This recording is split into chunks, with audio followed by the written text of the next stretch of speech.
In example 4, we're going to go backwards now. So instead of having a number line and you write this set notation, we're going to give you the set notation and you have to draw the graph. So in this one, I would read it the set of x such that -2 is my lowest number. -2 is going to be smaller than and equal to any number in my list.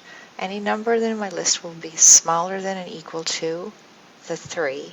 And real numbers tells me connect.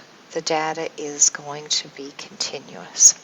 So I'm going to put a closed dot on -2, so make it obviously closed because it's equal to. On 3, it's going to be less than and equal to, so the equal to tells me solid dot. And then I'm connecting all of the points in between. So just make sure that you can tell the difference between where you've connected and drawn the line. So mine obviously is blue.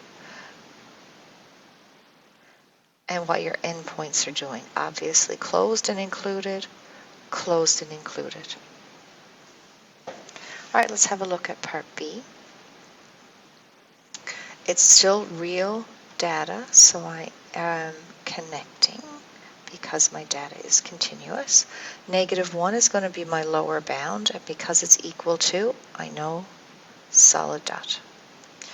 4 is my upper bound, but I notice that it's not equal to, so I put an open dot there. Because -1 is the smallest, 4 is the biggest, and x is trapped between those two, I'm going to connect those 2 points, being careful not to fill in this dot. All right, part C, we notice now integers. This is discrete data, and I do not connect. So my graph is going to look like a sequence of points. So my first point is at -2, that's my lower bound. It's equal to, so included, so I do put a dot at -2.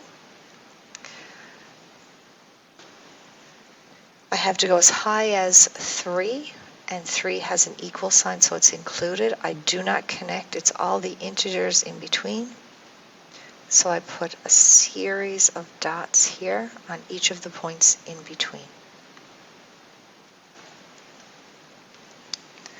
All right, for our last graph, that's going to be integers as well.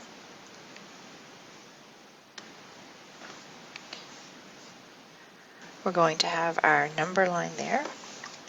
I'll just insert mine again. There we go. Oh. And this time it's integers as well, so I'm looking at a series of dots only, not connected. So let's jot a little note there, do not connect. My data is discrete because I'm working only with integers. So -1 is going to be the smallest. It's equal to, included, so I do put a dot on the -1. 4 is going to be my highest bound, but there's no equal sign, so I don't include the 4. So the next integer would be 3, and then I fill in the integers in between. And that's my graph of all of the integers between -1 and 4, including -1, but not including the 4.